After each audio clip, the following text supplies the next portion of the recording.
Hey, everybody, and welcome to another KOIN Conversations. My name's Emily Burris. I'm really excited to be sitting down for a fun conversation today, and I know it's going to be a fun time because we are here with Willamette Week's 2025 Funniest Person. Her reign is about to come to an end, but the laughs will continue on Portland's stages, we hope, for many, many years to come. So please, welcome to the show, Allie J. Ward. Allie, so excited to have you here. Oh, I'm very excited to be here. Thank you, Emily, for having me. Absolutely. Yeah. So we're going to talk about your new 1 hour stand-up special coming soon this month. But before we get into that, I want to take it back to the very beginning and really kind of talk about how you first got into comedy. Was this a calling? Did you always want to be a comedian? I think so in some ways. I wanted to be on stage or doing something. I'm a late bloomer as far as comedy start, but I was an only child, so a lot of TV growing up, watched a lot of stand-up specials, and really fell in love with comedy. And I think like my first chance or stab at it was in high school when I joined the AV club just so I could be on the morning announcements because we had like video morning announcemements. And then I would do like impressions of teachers and write sketches and things. And that was a lot of fun for me. And I think from there I was sort of always looking for that opportunity to be like a bit of a goofball. So I hosted trivia for a while. But I actually didn't start attempting comedy until about 3 years ago. Really? Mm-hmm. It's so funny. I feel like when I talk to comedians and performers, a lot of people have that light bulb moment of like, yeah, that school play when I got those laughs. Yeah. I was hooked. But so 3 years ago was when you Yeah. decided to kind of take the plunge. What was the moment for you when you're like, I'm going to get on the stage? Yeah, it's interesting. I am a trans woman, and I really didn't feel like I was coming into my own until around that time, and that was when I was starting to feel like more confident and happier. And so I was like, okay, well, I think I'm gonna finally do that thing that I kind of always wanted to do. And I did a few open mics, and then from there took a comedy class, and then just hit the ground running.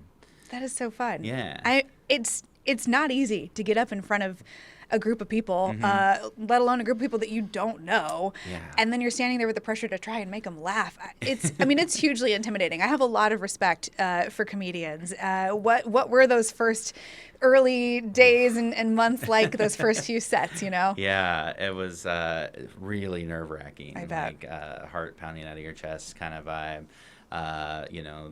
The what ifs running through your head is like every single scenario. Like, what if someone's gonna heckle? What if somebody's gonna ask me to leave, or I'm gonna get booed, or those kind of things. And like you just kind of have to do it to get through it. you know? Yeah. Well, and I would imagine that as a trans woman, there's kind of an extra level of some of that anxiety of what reactions am I going to be met with when you don't know the people that you're walking into. Yeah. How has that kind of tied into or shaped your comedy point of view? Yeah, I personally do a lot of comedy from experiences that I've had, and Yeah. so I've always been kind of told that like I have like a narrative approach to my comedy. So I like talking about my experiences and sort of finding the funny in those, because there have been some tough ones. There's been some just silly ones too that are fun to talk about. But yeah, you do kind of have to be careful navigating certain spaces of like, okay, is this a safe space to do comedy in? Is for me specifically, or queer people in general? And yeah, you kind of have to understand where you fit in. Sure. In the scene. Yeah. Yeah. Well, and you talk about comedy overall. I do think Portland skews on the more diverse side of the curve, but it is largely still a very white male-dominated industry.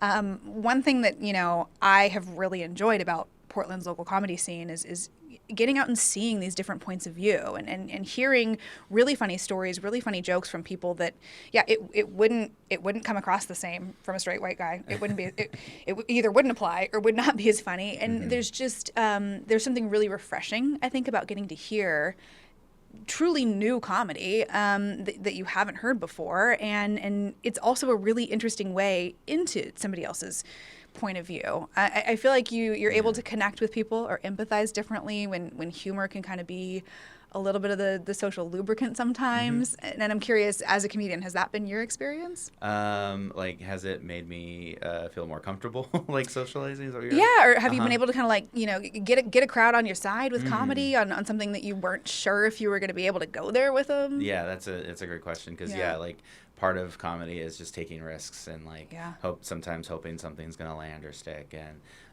it's a really fun and rewarding sort of experience to like win a crowd over, like fully get them on your side.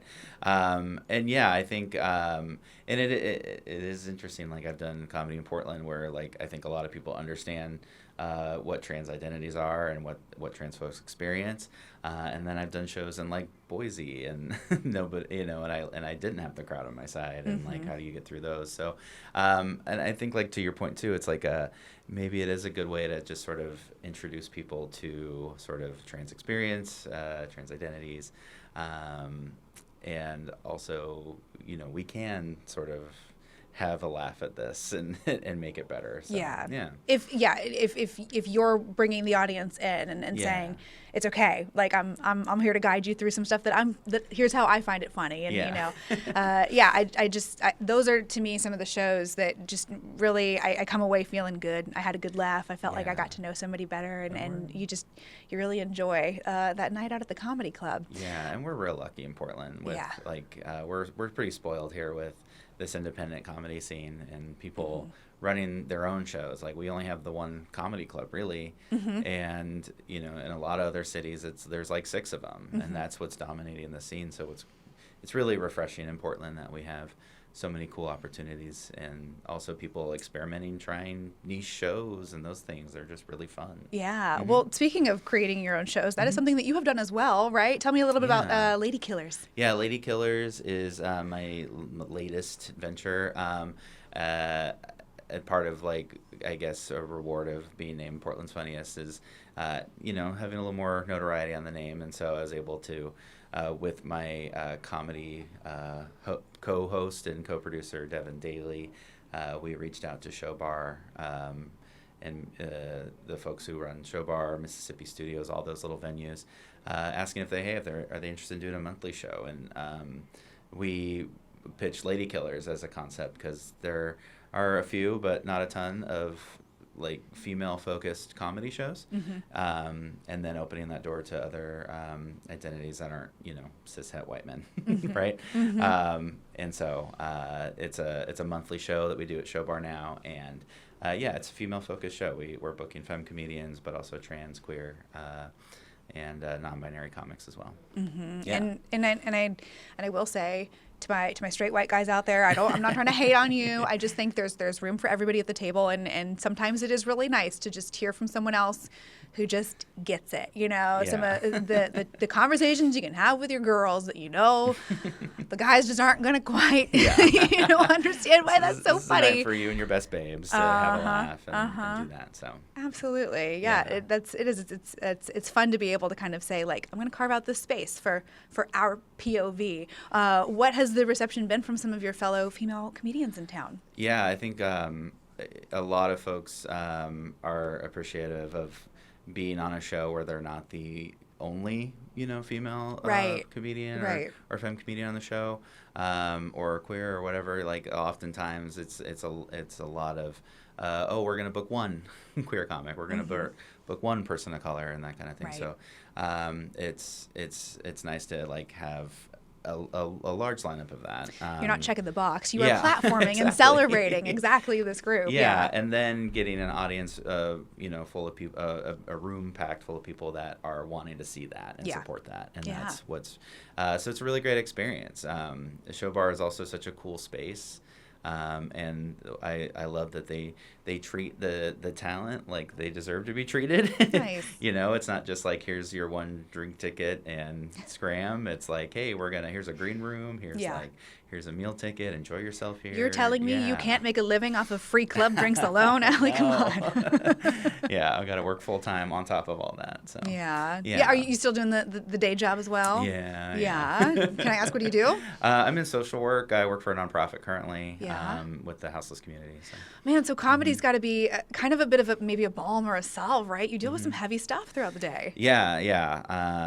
Yeah, heavy stuff on the regular, and then getting to escape that with comedy is like is a good way to balance it out. I find that with a lot of journalists too. It's like around the newsroom is sometimes where you find Oh that my real gosh, dark yeah. humor, and you're like, oh my gosh, yikes! And we really do. It's like you need that outlet where you can Yeah. and just like sit back and have a laugh and look at the like hilarity of a situation or the craziness of life in a way that Yeah. we don't get to sometimes in the 9 to 5. You mentioned that you are 2025 Portland's funniest person from Willamette Week. So very, very awesome title. What was that process like? What was your reaction to being named the ultimate funny person last year? Yeah, it's a cool process. I like how Willamette Week approaches it, because what they do is they each year ask the community, so comedians, they ask people who produce shows, they ask people who own venues, who do you think are the funniest 5 comedians in Portland right now? And so it's a voting system amongst our peers. So it was a huge honor just to be even considered, but also that like the community thought of me in that way. That for me was like, oh wow, that's what's really cool, but it is a cool title to have. It's a nice little stack in the credits to help you expand and get and grow. And but yeah, I mean, I didn't think it was something that I would achieve early in my comedy career, but it was really cool, like the day of, because they don't tell you. This is like behind the scenes. Like Oh, the Willamette Week really? doesn't tell you like who is what position you got in the funniest 5, right? And they put the funniest person on the cover of the newspaper.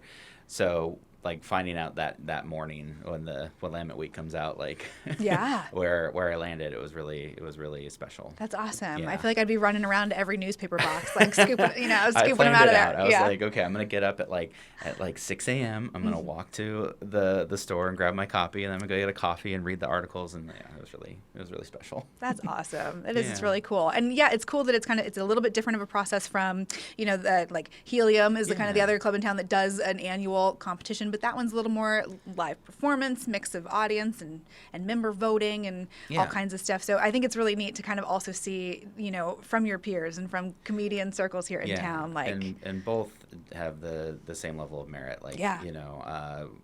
when Jordan Kasner won Portland's funniest person for the Helium competition, huge achievement. Yeah. So, but I appreciate like that the community Yeah. thought that of me, and that's really cool. Well, like you said, I think Portland's comedy scene punches above its weight class for sure. I think we have so many talented performers here in town, and we also just live in a city that I just think is ripe for comedy material. I love Portland so much. We are such a fun mix of all these different characters and just fun things in the Northwest, Yeah. right? Like it's got to be a very fertile ground for jokes. There's a reason a lot of crowd work comedians come to Portland specifically. You Yeah. know? Yeah. Yeah, exactly. Absolutely. Well, hey, we are going to take just a quick break. Coming up, we're going to talk a little bit more about your new hour special. We got a 1-hour show coming up for you later this month. More with Allie J. Ward right after this. Don't go anywhere. Hey everybody, welcome back to KOIN Conversations. I am sitting down today with local comedian Allie J. Ward. She is working on a 1-hour special that you are going to be bringing to the stage here later this month. So Allie, let's talk about imposter syndrome. Ooh, yeah. So January 17th at Show Bar, I'm going to be doing a 1-hour show. I'm calling Imposter Syndrome, and I'm going to be taping it. So this will be a live taping. So a cool opportunity to see what that's like. Absolutely. And then, using that to hopefully put out in the world to get more eyes on me and that kind of thing. But really proud of this work I've been putting in. And yeah, it's an hour material on my experience as a trans woman, as a fat woman, as a kinky person. Like I got it's a wide variety of things. So I love I'm really it. excited for it. I love it. Mm-hmm. I love that like you're using comedy to kind of go there, Mm-hmm. you know, in a lot of topics that, you know, people might not want to broach or think, oh, I can't talk about that on stage, right? Right. Why are these, you know, some of the topics and points of conversation that you're like, I'm gonna get some laughs out of this? Yeah, I think as a trans person, you have to meet criterias to satisfy other people. Most of my life at least was that experience, and so um, really like reclaiming my identities in the last few years and combating that shame and feel more proud about who I am has really helped shape a lot of these jokes and so yeah, it's kind of a peek on like the things that I love about myself. A little poke at like how society has made that hard, and yeah, I'm just really like excited to share these jokes, these stories, all in one little compact hour. Yeah, well, and you said it's been a lot of work, and I believe it. A lot of work to get there.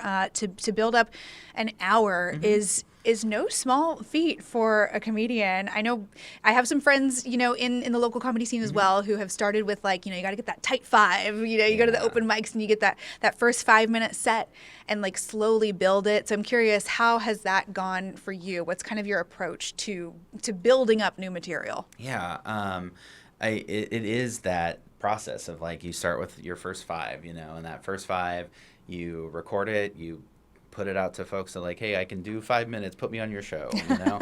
And from there, you work yourself up to 10, and it's like, oh wow, I have a 10-minute set, like I can do 10 minutes of comedy, that's awesome.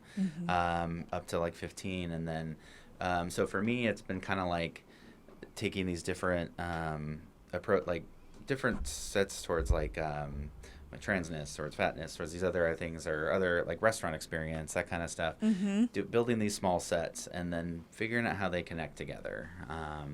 And part of it is like getting opportunities to get on shows and on stage to make sure that these work in an audience. And then the other big thing for me has just been like a lot of comedians like feel this pressure to be like, I got to put out something new. I'm like, I got to keep putting out new things. And for me, I was like, I really sat and festered with like, these are the jokes that I love.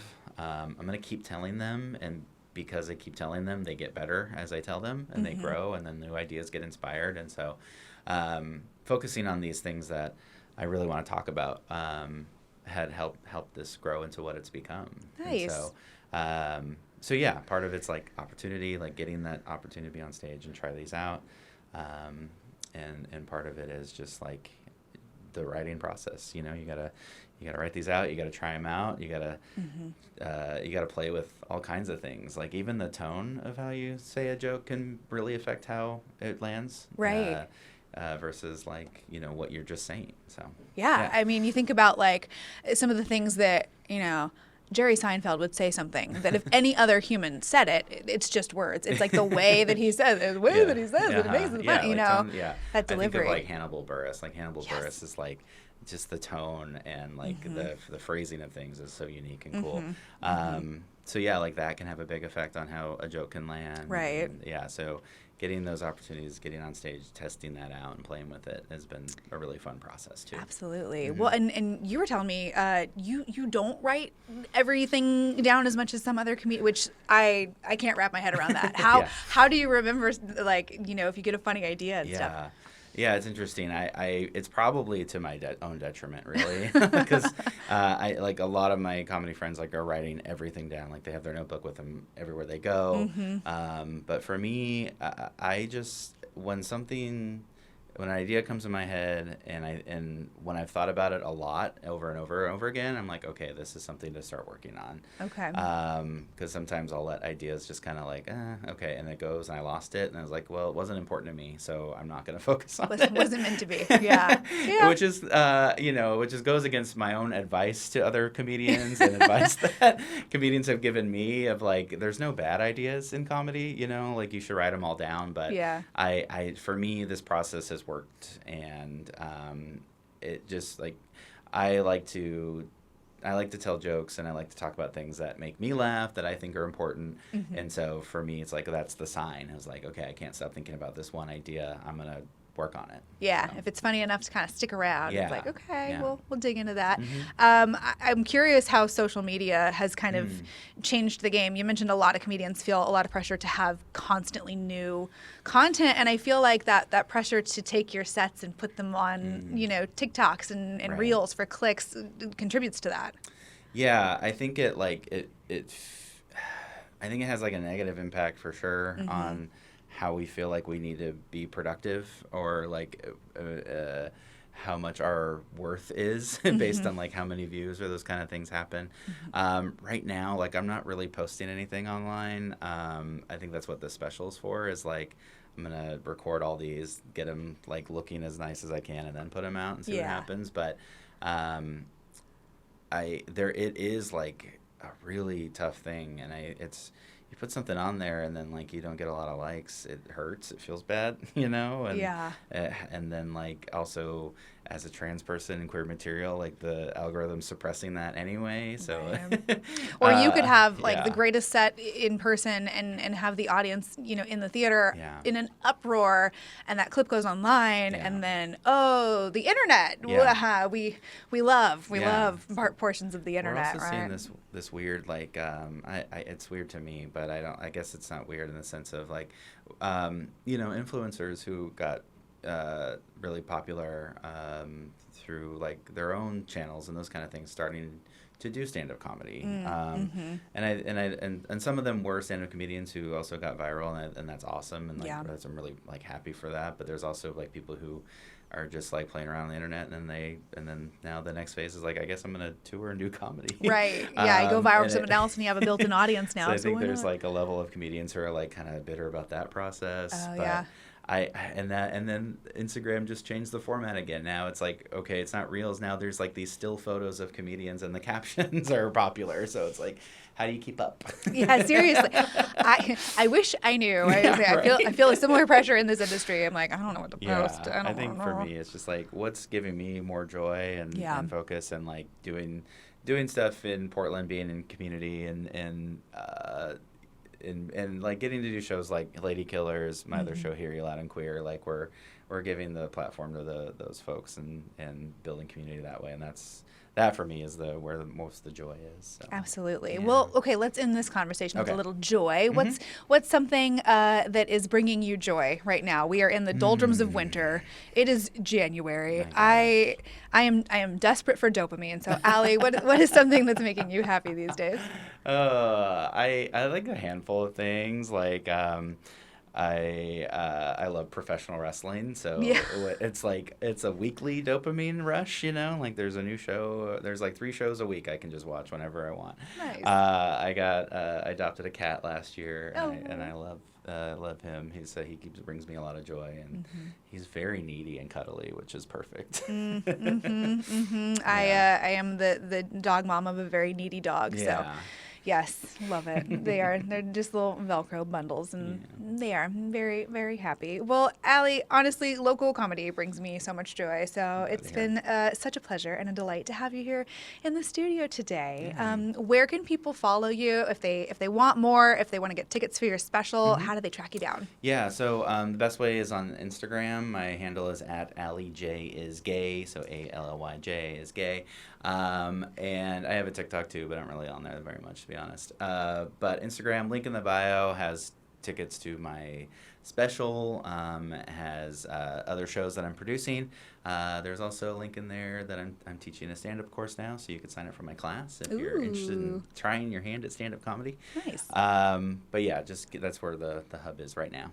That is fantastic. Allie J. Ward, 2025 Portland's funniest person. You mentioned your reign is coming to an end soon. Do you have any plans for what's going to want to fill that void? Oh no, I have a lot of fun goals this year for comedy. So the special, probably go tour a little bit, like get out in some new states and new areas, and starting a podcast myself. So I'm really excited. Fantastic. Yeah. Well, we are so excited to watch the journey. Thank you so much for joining me here today on KOIN Conversations. It's great to It's my have you. pleasure.